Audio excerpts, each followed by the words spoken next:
Hello friends, வணக்கங்க. நான் ரதியா சமையலேருந்து சாந்தி பேசுகிறேன். எப்படி இருக்கீங்க? நல்லா இருக்கீங்களா? இன்றைக்கி வந்து நான் காளான் குழம்பு வந்து வீடே மணக்கிற மாதிரி ஜம்முன்னு வைக்க போகிறேன். நான் எப்படி செய்யணும்னு உங்களுக்கு செஞ்சு காமிக்கிறேன்.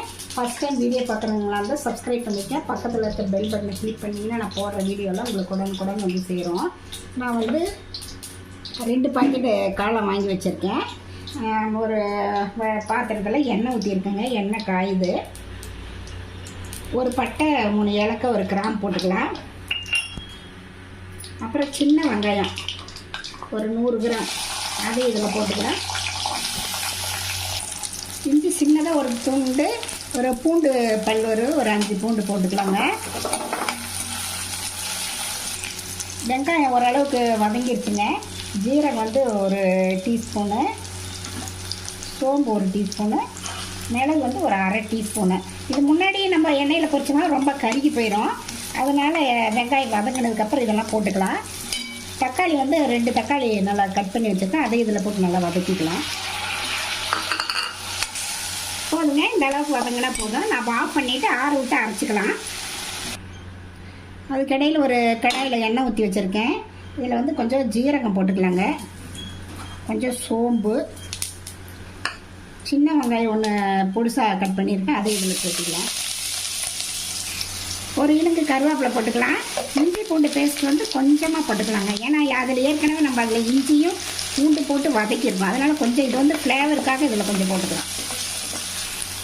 தக்காளி ஒன்று பொடிசாக கட் பண்ணி வச்சுருக்கேன், அதையும் இதில் போட்டு சேர்த்துக்கலாம். இதில் வந்து கொஞ்சம் இது அளவாக உப்பு போட்டுக்கலாம் தக்காளி வதங்கிறதுக்கு. தக்காளி நல்லா வதங்கிடுச்சு.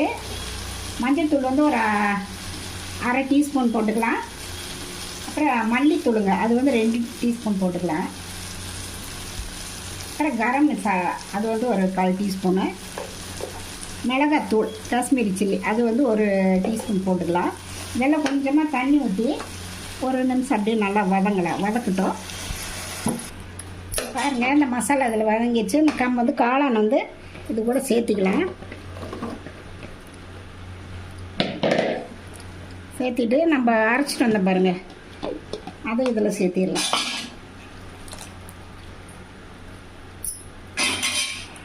நல்லா கலரி விடலாங்க.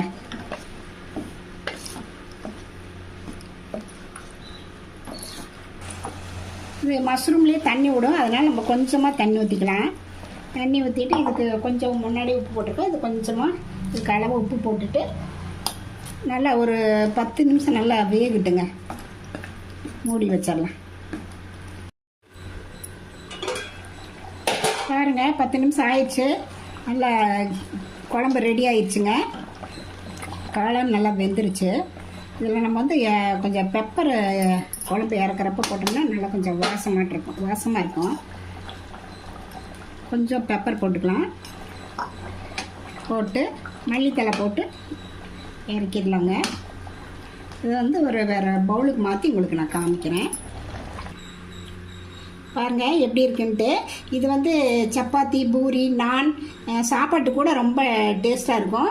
இந்த மாதிரி நீங்களும் ஒரு தடவை ட்ரை பண்ணி பார்த்துட்டு எப்படி இருக்குன்னு ரதியா சமையலுக்கு சப்ஸ்கிரைப் பண்ணுங்கள், லைக் பண்ணுங்கள், ஷேர் பண்ணுங்கள். அடுத்த வீடியோவில் வேறு ரெசிபியோடு சந்திக்கிறேன். வணக்கம்.